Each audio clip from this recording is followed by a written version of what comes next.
Assalamualaikum warahmatullahi wabarakatuh. Selamat malam pemirsa RCTV, bagaimana kabar Anda hari ini? Senang sekali pemirsa, saya Novia Aplia dapat kembali menyapa Anda di malam hari ini pemirsa dalam program Dialog Khusus. Untuk malam hari ini pemirsa RCTV kita akan berbincang terkait dengan menuju pendopo strategi komunikasi politik. Sudah hadir pemirsa sejumlah narasumber kita, langsung saja kita menyapa ada Wakil Tim Pemenangan Pasangan Beriman, Bapak Supirman SH. Gimana kabarnya nih Pak? Alhamdulillah sehat. Sehat. Sudah lama nggak ngobrol, nggak ketemu juga nih. Ahli profesi. Ahli profesi. Sebagai apa nih? Siap. Oke, Pak Supirman hadir di sini juga bersama dengan Pak Bejo Kasiono. Ini selaku LO Tim Pemenangan Pasangan Beriman. Kabarnya baik Pak? Terima kasih sudah hadir di sini dari Tim Pemenangan Pasangan Beriman. Dan satu narasumber lagi pemirsa, kita akan berbincang bersama dengan perwakilan dari akademisi. Ini Bapak Dr. Herudin Imawan SOSI MIKOM. Gimana kabarnya nih Pak Herudin? Alhamdulillah baik. Terima kasih sudah hadir, luar biasa semangat semuanya ya. Ini untuk memberikan informasi kepada pemirsa RCTV semuanya. Ini menuju pendopo strategi komunikasi politik, khususnya untuk wilayah Kabupaten Cirebon. Ini jelang pelaksanaan pemilihan Bupati dan Wakil Bupati Cirebon tahun 2024-2029. Oke, dari Tim Pemenangan Pasangan Beriman nih, kita tahu lagi sedang menyusun strategi ya, pastinya juga sibuk-sibuknya nih saat ini di masa kampanye. Boleh dong diinformasikan ke warga Kabupaten Cirebon nih, apa yang akan dilakukan untuk merebut hati warga Kabupaten Cirebon nih? Terima kasih. Sebelumnya kami mengucapkan selamat malam.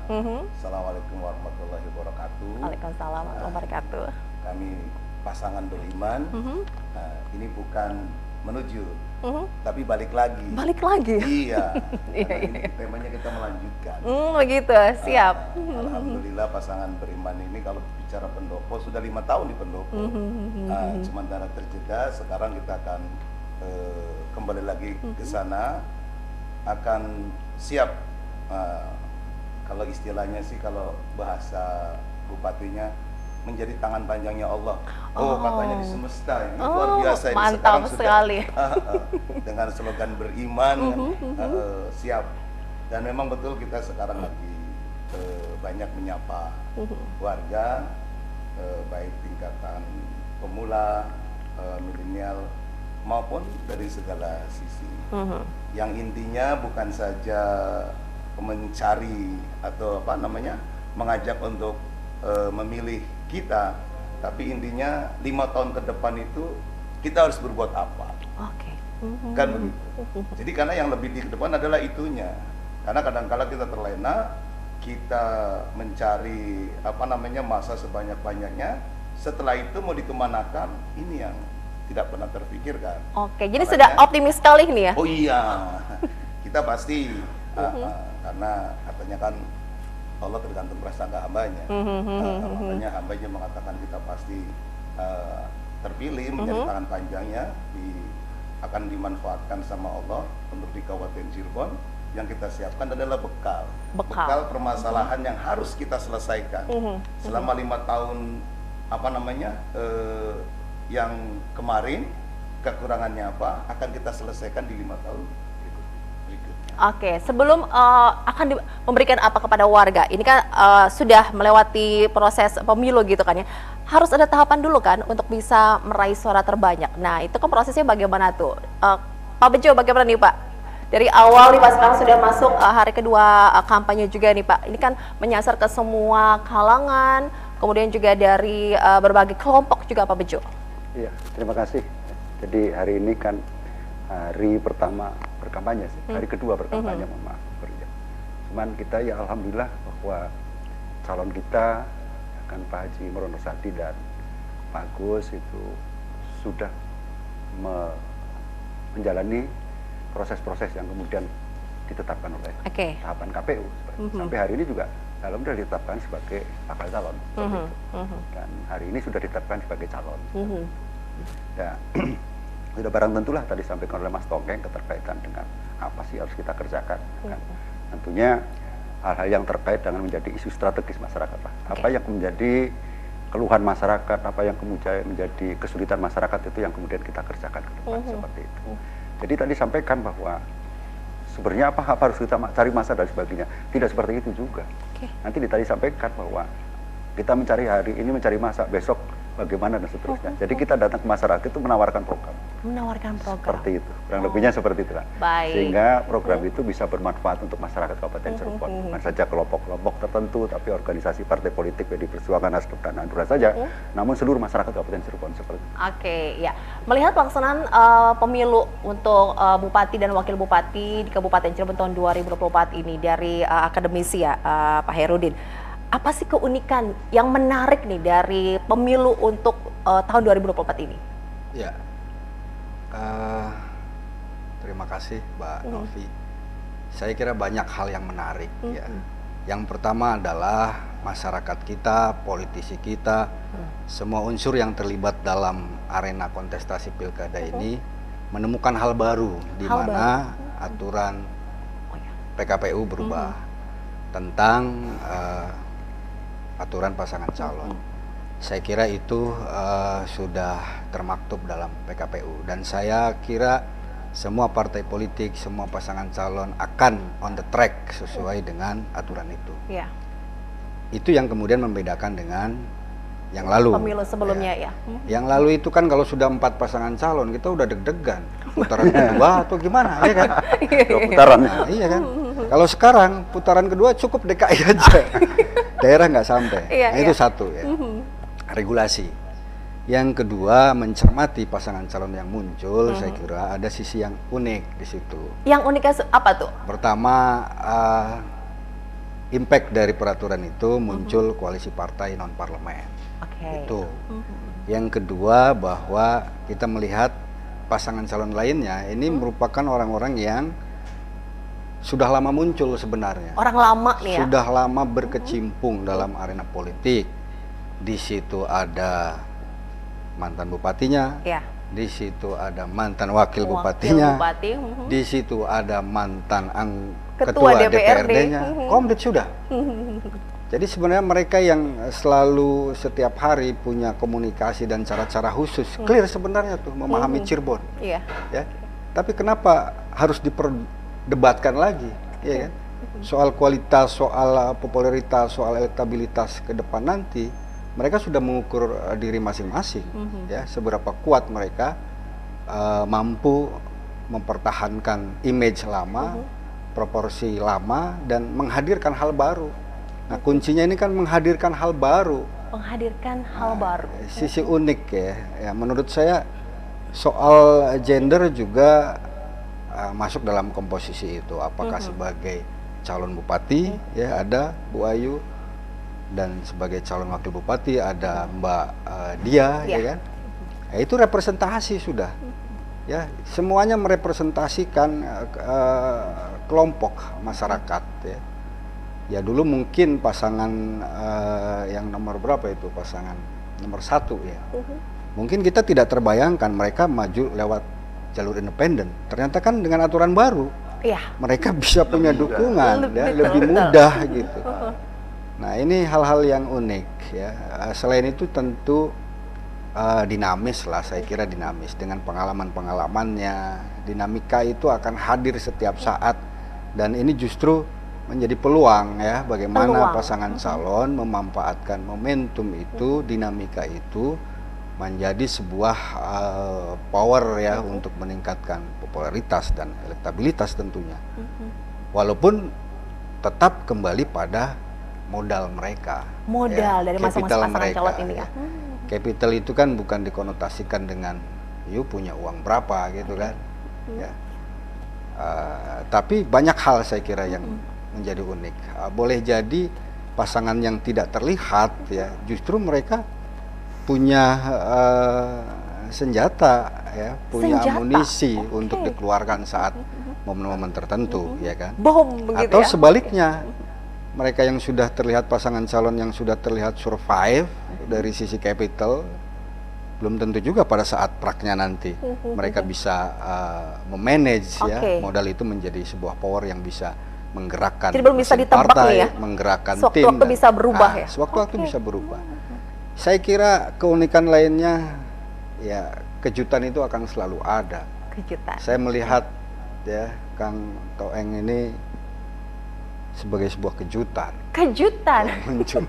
Kejutan performanya juga udah mengejutkan ya. Betul. Saya ketemu, aduh. Oke. Kang, Tampil milenial sekali ini ya. tampil beda. Saya kira ini kejutan ya. Oke. Pak Bejo juga ternyata masih survive, bergerak Siap. gitu. Saya kira kejutan-kejutan lain juga banyak. Apakah itu dari sisi pasangan calon ataupun dari program, termasuk tadi yang disampaikan soal strategi segala macam. Tapi satu hal yang menurut saya penting bahwa proses semua ini dari regulasi sampai tahap kemarin pemilihan nomor ya, kemudian menentukan pasangan ini nomor 1, pasangan ini nomor 2, nomor 3 dan nomor 4, Ya. saya kira ada hal yang krusial sebagai bagian dari proses Apa itu? demokrasi. Ya, proses krusial itu bagaimana transparansi itu terlihat ya di ruang publik. Bagaimana kemudian kinerja penyelenggara pemilu juga terlihat di ruang publik. Sejauh ini ya nothing tulus gitu. Mereka kelihatan bekerja secara profesional ya, bekerja on the track, tapi saya tidak menjamin juga ketika proses itu berlangsung ke depan ada hal-hal yang di luar dugaan gitu. Wow. Nah, ini juga tentu saja menjadi bagian dari strategi pasangan, strategi partai politik, strategi tim ya. Karena kan ada tahapan-tahapan berikutnya. Betul. Kampanye sudah dimulai, kemudian kampanye non formal ya, sosialisasi segala macam sesuai dengan tahapan pilkada. Kemudian nanti ada debat kandidat. Ya. Kemudian ada apa lagi? Kampanye terbuka mungkin ya, kampanye umum ya. Dan sampai hari pencoblosan itu saya kira momentum yang harus kita cermati bersama. Ya, saya sebagai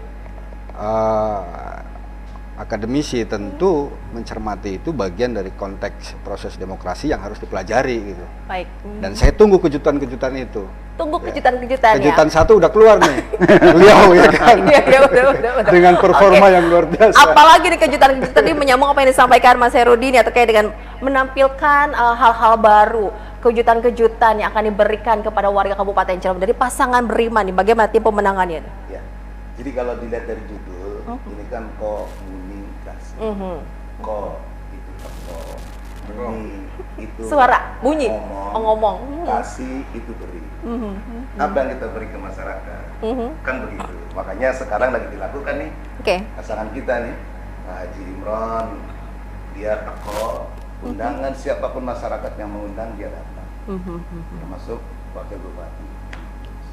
Dia juga ngomong menyampaikan, kan begitu. Dan dia juga beri. Seperti nanti yang mungkin ini juga sebagai informasi kabar baik ya, untuk 150.000 masyarakat Kabupaten Cirebon yang akan mendapatkan bantuan dari pemerintah pusat yang kebetulan selama 5 tahun kan dimanage nih sama Pak Bupati kita. Mungkin di bulan depan itu sudah pada cair. Itu ada salah satu komunikasi yang dibangun. Nah, termasuk juga untuk masalah milenialnya yang kebetulan diwakili bukan saja wakil bupatinya, karena dari 13 anggota DPR dari PDI Perjuangan sama 4 dari Nasdem memang juga dia yang berkomunikasi untuk anak muda, karena kebetulan di PDI Perjuangan banyak yang muda. Iya, yang jadi Meneruskan regenerasi ya, Pak. Iya. Jadi dia akan mudah berkomunikasi dengan masyarakat yang anak-anak muda yang milenial. Termasuk juga ketua DPD Nasdem ya, itu juga kan masih muda. Bahkan sekarang yang lagi digerakkan ya, mungkin strategi tadi yang dibicara strategi, kita memang akan untuk kegiatan pemuda, untuk tingkatan kampung desa-desa, kita mengandalkan Tarkam, ya kan? Itu kita akan berdayakan, bahkan akan dijadikan ajang tahunan. Bahkan nanti terhadap anak-anak muda yang berprestasi ada kemudahan. Seperti kita zaman 10 tahun ke belakang, ketika orang punya prestasi poli, dia bisa dapat prioritas kerja di kita punya silat, semua nanti akan menjadi itu. Bahkan nanti mungkin di setiap tahun ulang tahun Cirebon, mereka-mereka yang berprestasi akan sebuah ada reward dari Oke, Itu ini janji sudah daripada- dipersiapkan ya, sudah dipersiapkan mengarah ke semua kalangan ya. Oh iya. Dari lansia kemudian Gen Z juga nih ya, semua karena penting juga ya untuk para pemilih pemula juga ya Pak Tong Eng ya. Oke, kita akan ngobrol lagi pemirsa RCTV di Dialog Khusus malam hari ini menuju pendopo strategi komunikasi politik, tapi kita harus jeda dulu. Pemirsa jangan kemana-mana, tetap bersama kami di RCTV.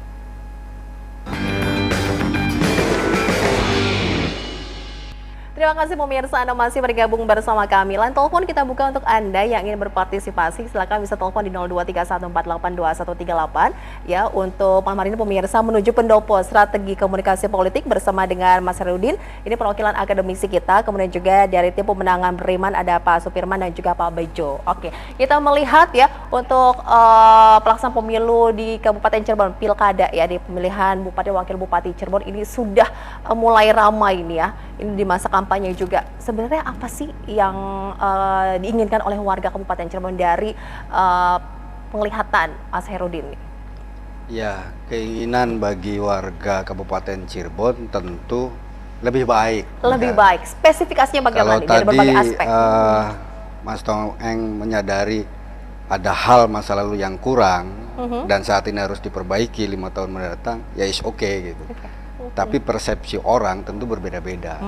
Persepsi masyarakat dengan tingkatan juga berbeda-beda. Menengah ke bawah, menengah ke atas, dengan daya pikirnya itu juga berbeda-beda. Ya, kalau kita mencermati kebutuhan masyarakat bawah, sederhana saja. Sederhana saja. Kebutuhan sehari-hari, kesejahteraan, Oke. itu kan. Nah, tidak usah kemudian berpikir tentang program-program yang besar. Berbeda bagi masyarakat dalam level menengah ke atas. Mereka baru tuh bicara visi, misi, ya kan, ide dan gagasan segala macam. Tapi dominasi masyarakat Kabupaten Cirebon, ya, wilayah timur misalkan, sudah terukur kebutuhan mereka gitu. Kenyamanan itu kebutuhan dasar. Kenyamanan. Kenyamanan, Oke. kenyamanan, kesejahteraan. Kenyamanan tuh ya kalau sudah nyaman berada di rumah, kalau sudah nyaman bekerja, kalau dapurnya juga sudah nyaman, aman, ya kan? Terpenuhi semua. Hajat dasar masyarakat itu yang harus diperhatikan. Ya. Soal program-program yang misalkan program digital, program apa, ya itu bagi menengah ke atas gitu. Bukan berarti tidak penting. Ada hal yang memang program ke depan itu harus berimpact pada program kegagalan masa lalu. Ke depan ya harus berimpact positif, harus berimpact berhasil gitu. Jadi tugas tim, saya kira siapapun di pasangan manapun, dia punya tanggung jawab untuk belanja masalah ya. Belanja masalah. Menginventarisir persoalan ya, mana yang kira-kira masa lampau kurang bagus, kurang baik ya. Ya tentu jadilah program ke depan untuk lebih baik. Oke. Selain juga tentu ada program-program terobosan baru ya. Saya yakin masing-masing pasangan calon punya terobosan-terobosan baru. Dan ada juga yang berpikir, udahlah, move on dari masa lalu, tatap masa depan. Iya, betul. Ya, artinya apa? Artinya tidak lagi berpikir kekurangan, ya, tapi yang kita pikirkan adalah bagaimana ke depan untuk lebih baik. Gitu. Nah, pada persoalan apa yang dibutuhkan masyarakat, kadang-kadang kita terjebak hal-hal yang praktis, gitu. Ya, hal-hal yang praktis itu misalkan, ya misalkan bantuan sosial, praktis, itu betul dibutuhkan, betul. Tapi apakah itu menjadi prioritas? Ya, nah, maka strategi menentukan program itu juga penting. Ya, ada skala prioritas, ada jangka pendek, ada jangka menengah. Sama halnya program yang dibangun pemerintah, gitu kan, eksekutif. Nah, saya kira pemetaan program ini harus memiliki klasifikasi. Ya, program kira-kira menengah ke bawah butuhnya apa, menengah ke atas butuhnya apa, itu berbeda-beda klasifikasi itu. Tentu by data. Nah, kesiapan pasangan calon soal data ini juga penting. Dan saya kira soal data yang paling hatam ya yang berkuasa kemarin kan, Mas Tong Eng nih harusnya bisa merepresentasikan ada data-datanya ini soal ya. data. Tapi jangan celah juga, jangan merasa banyak data kemudian show up ya. Bisa jadi sebaliknya. Dengan data yang banyak bingung dia. Mau memprioritaskan yang mana. Jadi bumerang Nah, itu. Nah, maka terobosan-terobosan dan strategi menentukan pilihan program itu juga harus tepat. Ya, oke. Ada tanggapan dari Pak Tong Eng nih apa yang disampaikan Mas Herudin? Benar sekali. Karena pada dasarnya pemimpin itu, kalau saya sering menyebutkan kepala suku atau raja, memang yang dibutuhkan sama masyarakat itu sebenarnya 3 hal yang paling mendasar. Yang pertama, satu, menjamin masyarakat ini bisa makan. Makanya orang-orang Mencari nafkah. penguasa-penguasa zaman dahulu itu, raja-raja kepala suku itu keluar. Dia mencari, ya berburu, kalau dulu kan masih berburu, bahkan menginvasi, bahkan menjajah, itu karena dia pengen supaya masyarakatnya bisa makan. Keluar si raja-raja itu. Iya, betul. Yang kedua itu dia akan menjamin rasa aman. Ya, rasa aman. Makanya di kita juga terakhirnya itu aman. Terus akan menjadi pemersatu. Karena dengan heterogennya ya kalau bicaranya banyak desa-desa, 412 desa, 12 kelurahan, yang banyak juga agama, ya kan di kita, banyak juga suku. Nah, ini kita harus jadi seorang pemerintah itu, seorang pimpinan itu harus menjadi pemersatu. Itu yang tiga dasar itu memang kita itu kan. Makanya kita semuanya selain daripada yang itu, karena begini ya, ini bahkan bupati kita, yang memang basic bupati kita ini kan agama. Basicnya karena dia sendiri dari dunia pendidikan ya. Iya. Karena Kandepak itu kan dia ada pendidikan, bahkan yang namanya dari ibtidaiyah sampai aliyah itu kan di bawah mereka. Dia sampai berpikir gini, justru kami ini Pak Tong Eng, kalau seandainya satu hari saja warga Kabupaten Cirebon ini nggak makan, kami ini dosa. Kan begitu. Karena dia sebagai menjadi tangan panjangnya Allah ditaruh di Cirebon ini harus menjamin itu. Makanya dia sekarang keluyuran di mana-mana itu dalam rangka itu. Jadi dia harus ketemu warga kami ini sebagai evaluasi juga yang 5 tahun kemarin. Ada nggak warga Cirebon yang nggak bisa makan? Ada nggak yang masih punya kesusahan? Ada nggak yang tidak punya pekerjaan? Kan begitu. Ini dalam rangka itu sebenarnya. Makanya kita pakai slogan beriman. Beriman. Beriman. Jadi bernya itu bersih. Karena kita tahu anadofatu minal iman. Kebersihan sebagian daripada iman. Kan begitu. Dan kita banyak melihat, bahkan banyak masukan. Wah, sampah di mana-mana. Jalan rusak. Jalan rusak. Sampah dulu kan. Sampah ini di mana-mana. Bahkan menjadi topik juga. Makanya muncul yang namanya inovasi. Dan kami buktikan inovasinya. Sampah yang ada. Ini sudah kita contohkan, nanti pemirsa juga bisa lihat. Kader kita, kebetulan ketua Satgas itu tuh, BMI, itu dia mengelola sampah dikelola, dia potong dan dia kerjasama dengan Indosemen. Bahkan kebutuhannya luar biasa, sehari bisa 2 juta ton, 2.000 ton, diterima sama Indosemen. Jadi kalau sampah Kabupaten Cirebon sehari 1.000 ton, itu akan kekurangan. Justru ini kekurangan sampah. Bahkan nanti akan kerjasama ngambil dari daerah-daerah lain. Nah, ini bentuk inovasinya dan kita buktikan, kita arahkan kader kita ya, karena kalau seandainya orang lain kalau belum tahu bener nggak nih ada untungnya atau tidak, barangkali masih bertanya. Tapi setelah kita buktikan dan kerjasama dengan Indosemen, dipakai untuk energi membakar batunya, dan ternyata diterima. Nah, ini bahkan akan kurang. Ini bentuk inovasi. Makanya kami juga nanti akan mengajak generasi muda untuk menyelesaikan persoalan persampahan dan ternyata menjadi komoditi. Bernilai jual juga begitu ya Pak? Bernilai jual kan gitu. Nah, terus inovasi, terus agamis. Kalau agamis, saya yakin agama yang berada di muka bumi ini, apalagi yang berasal dari kitabnya dari Samawi, semua tujuannya baik. Mengajarkan kebaikan. Nggak ada yang mengajarkan saling bermusuhan. Makanya kami harapkan kita akan memberikan kebebasan mereka untuk mengekspresikan, untuk mendalami agamanya. Karena saya yakin kalau masyarakat Kabupaten Cirebon semuanya mendalami agama sesuai dengan yang dianutnya, saya yakin akan lebih maju, akan terwujud maju itu. Seperti yang sekarang kita idamkan juga, kita bicaranya adalah mengajak warga kita untuk maju, maju dalam bidang apa saja, kan gitu. Nah, ini saya yakin, makanya dengan dipimpin oleh Pak Imran sama ini, saya yakin lah dengan 5 tahun ke depan apa yang menjadi tadi memang kebutuhan masyarakat itu akan berbeda. Di semua tingkatan itu akan berbeda. Sudah diklasifikasikan, Pak Bejo, bagaimana Pak Bejo menanggapinya? Ya tadi sebagian sudah sampaikan bahwa Cirebon boleh maju, ya kan? Manusia Cirebon harus cerdas, kan begitu. Tapi tidak boleh meninggalkan rohnya. Rohnya adalah budaya, agama, dan adat istiadat. Itu yang kemudian menjadi identitas Kabupaten Cirebon. Cirebon pada umumnya lah seperti itu. Itu yang kemudian kita juga bangun secara utuh ke depan, bagaimana komunitas-komunitas beragama ini bisa menjadi satu kesatuan yang tidak terpisahkan oleh pemerintah, kan gitu. Sehingga maju, modern, cerdas, ya kan, kemudian sejahtera itu kan terwujud dengan tidak meninggalkan rohnya. Itu yang kemudian menjadi patokan kita, kan gitu ya.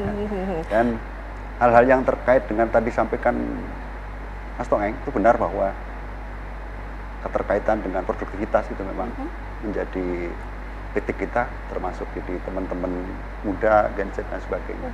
Kita harus produktif, kita berikan ruang mereka untuk berekspresi, bagaimana dia membangun ekonominya secara modern, kan begitu. Tentunya harus ada ruang-ruang itu untuk wilayah kecamatan dan sebagainya, itu kan kita berikan ruang. Ini menarik apa yang tadi disampaikan program-program dari Pasang Beriman ya. Ini dari Mas Herudin bagaimana menanggapinya nih?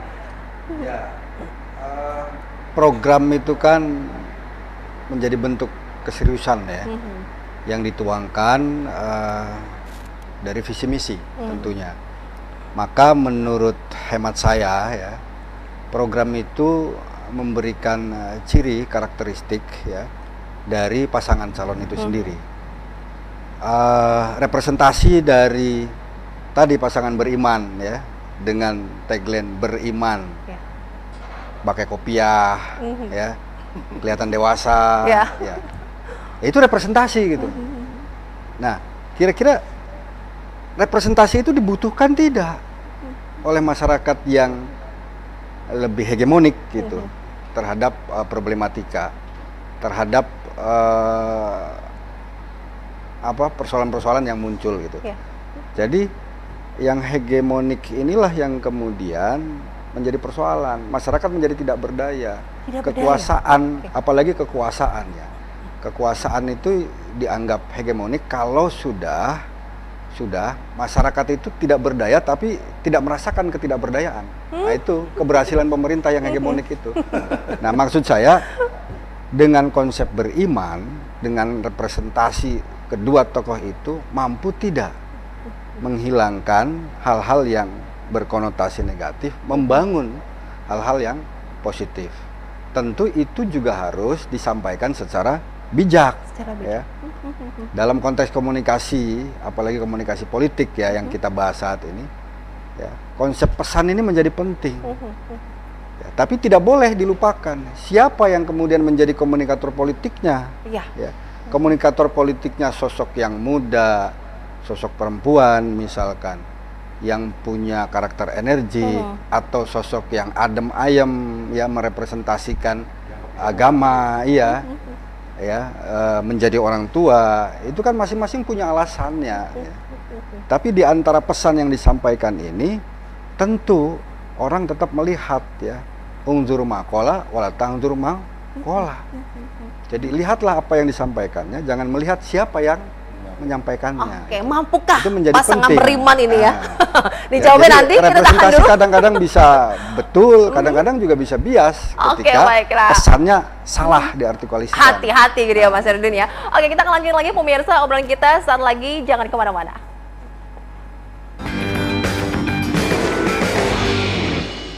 Kita lanjutkan pemirsa perbincangan kita di menuju pendopo strategi komunikasi politik bersama dengan tim pemenangan Beriman dan juga perwakilan dari akademisi ada Mas Herudin. Tadi menyambung apa yang disampaikan Mas Herudin, mampukah pasangan Beriman ini menyelesaikan permasalahan-permasalahan yang ada di Kabupaten Cirebon menjadi keresahan ya warga Kabupaten Cirebon? Bagaimana Pak Tongeng nih? Saya yakin sangat mampu. Makanya kenapa beliau melanjutkan kembali, karena beliau sendiri punya gagasan yang belum terselesaikan. Maka dari itu dia akan menyelesaikan apa yang menjadi keresahan. Makanya di awal kita katakan ketika dia belusukan masuk ke ke masyarakat itu dalam rangka meminta apa yang menjadi kekurangan. Karena kadangkala itu mungkin dia dapat masukan dari dinas-dinas yang tidak objektif.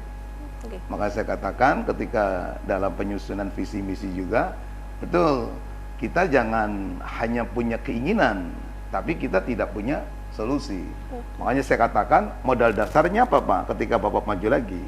Ya tadi saya punya saya mengetahui keinginan masyarakat. Terus saya juga punya solusinya. Nah, tinggal ya kita harus mengeksekusi keinginan itu. Nah, akan dibarengin lagi bicara berkaitan dengan masalah anggaran. Makanya anggaran yang sudah ada di Kabupaten Cirebon ini kita harus tingkatkan. Dari mana kita akan meningkatkan pendapatan ini? Ya kan? Tapi tidak membebankan ke rakyat, tidak membebankan ke masyarakat Kabupaten Cirebon. Kan begitu. Ternyata memang banyak potensi yang belum tergali. Gitu loh. Yang kemarin belum cukup waktunya Pak ya? Bukan belum cukup. Ya memang belum cukup waktunya dan memang masih banyak potensi-potensi yang yang belum tergali. Seperti pajak penerangan jalan. Pajak penerangan jalan dari 2.500.000 penduduk. Kalau kita ilustrasikan di Cirebon ini ada 1 juta rumah saja. Itu luar biasa sebenarnya. Tapi kenapa kok ini cuman masih di bawah 80 M? Kan begitu. Nah ini kan potensi yang belum kegali. Terus pajak daerah. Coba Bapak bayangkan. Dari Kaliwedi sampai Losari. Iya kan? Berapa kilometer? Pajak kita masih di bawah 80. Jadi istilahnya kalau kita pajaknya 80 miliar, berarti Kabupaten Cirebon hanya dihargain 80 T. Karena kalau pajak itu kan 1 per mil. Berarti logikanya Ronaldo sekali 2 kali tendangan saja bisa beli Kabupaten Cirebon. Nah, berarti kan belum tergali.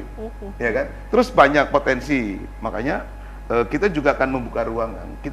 Perusahaan daerah juga kita akan kita buat. Karena banyak potensi. Mungkin akan bisa lihat di wilayah timur. Berapa juta ton itu batu bara yang ada di Kabupaten Cirebon. Untuk sekarang hampir 6 juta ton. Itu dia hanya sandarnya di di kota. Bagaimana kalau jetinya atau pelabuhan batu baranya kita buka di Kabupaten Cirebon? Ya kan? Banyak potensi yang luar biasa seperti di Kalipasung. Kita bikin semuanya itu supaya dia tidak tercecer tuh yang namanya batu bara. Kita bikin stockpile terpadu. Itu juga potensi. Apalagi kalau kita lihat PP1, PP2 2008 kaitannya dengan pengelolaan minyak.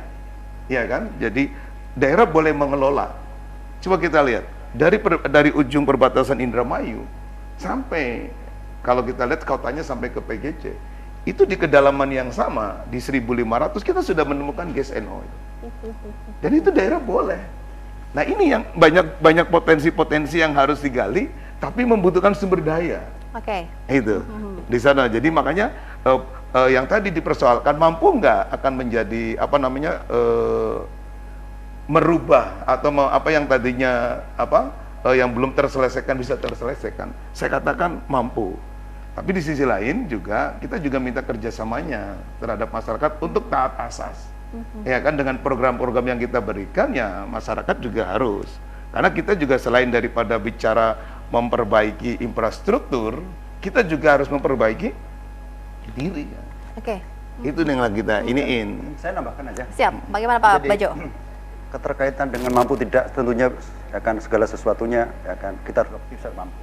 Kenapa kemarin tertinggal? Tentunya ada beberapa hal secara nasional yang kemudian menjadi kendala. Oke.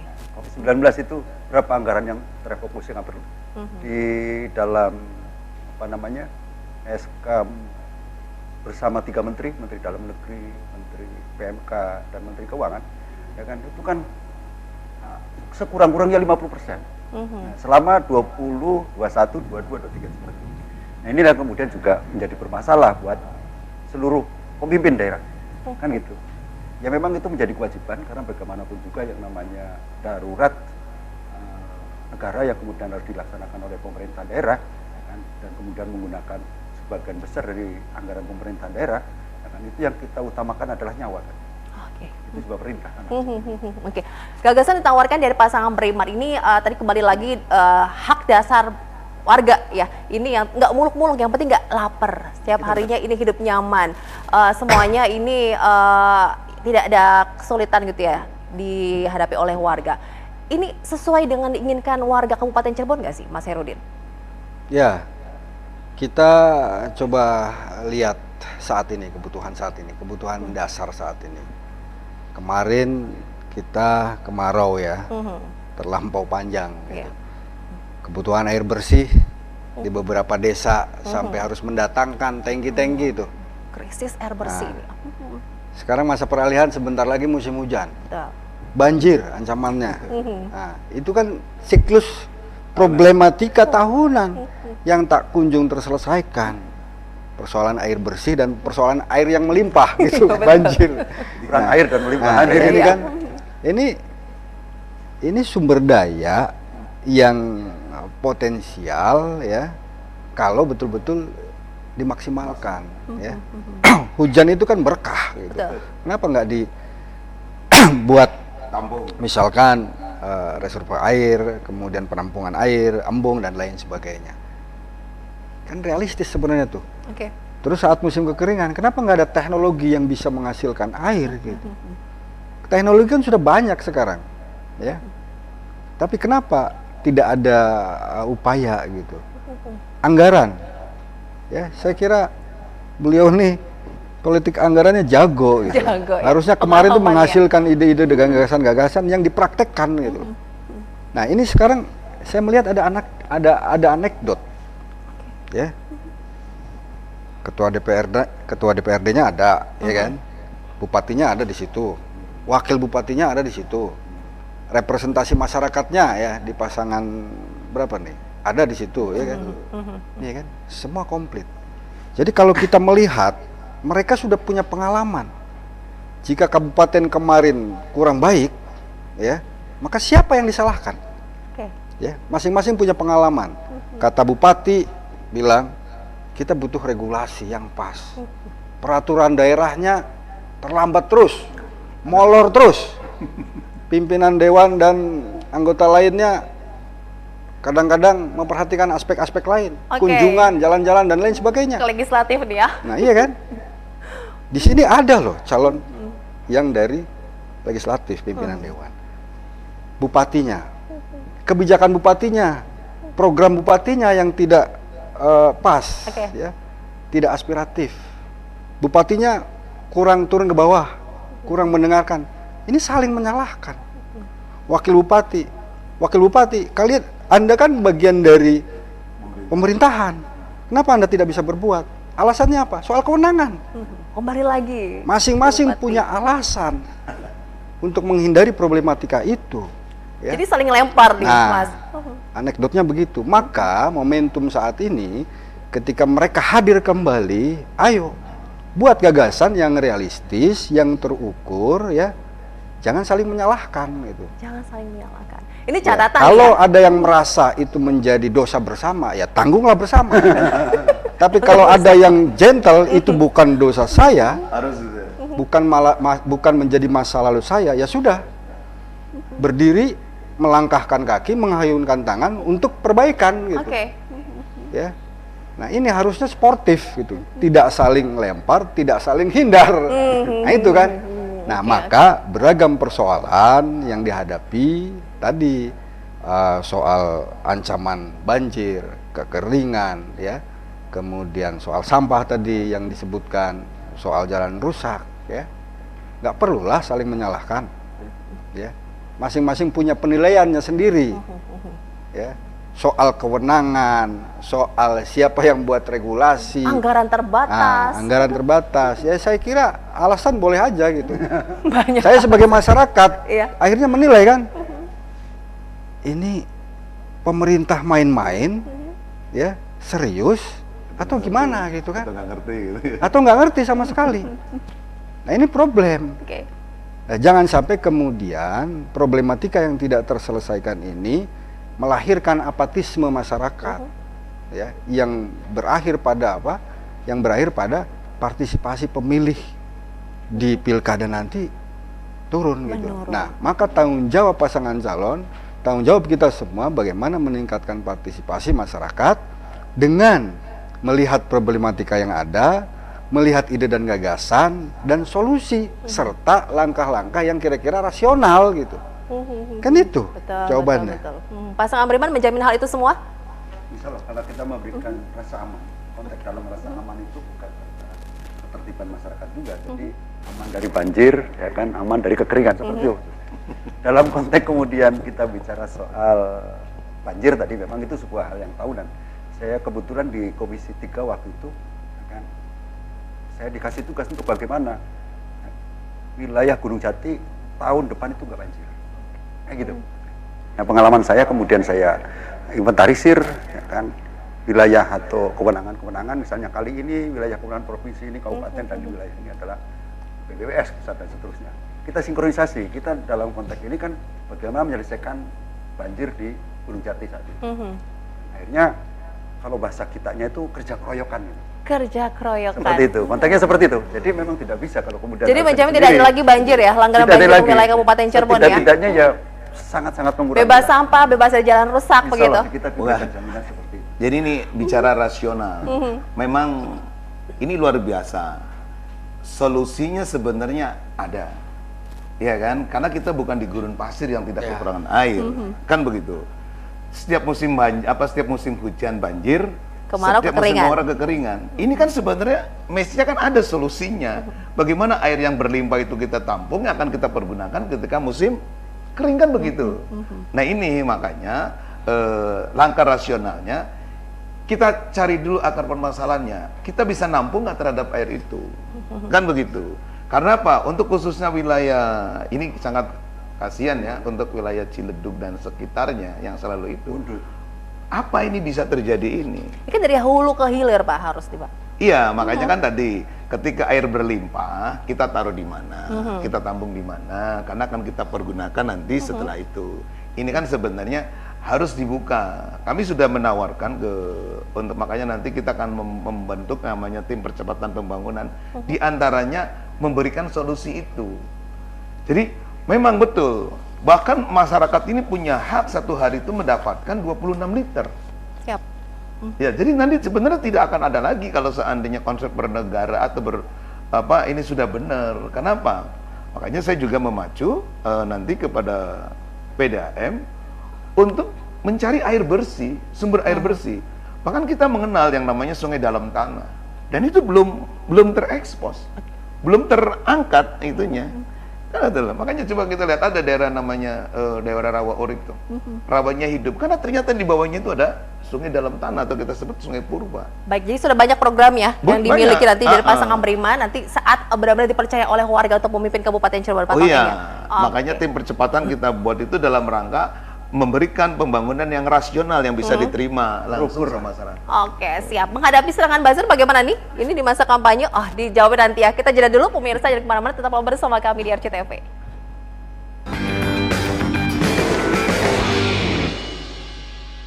Kembali Anda bergabung bersama kami pemirsa di Dialog Khusus, dan kita masih berbincang bersama dengan tim pemenangan pasangan beriman nomor urut 2, Bapak Haji Imro dan juga Bapak Agus Kurniawan Budiman, dan juga ada Mas Herudin, akademisi ya.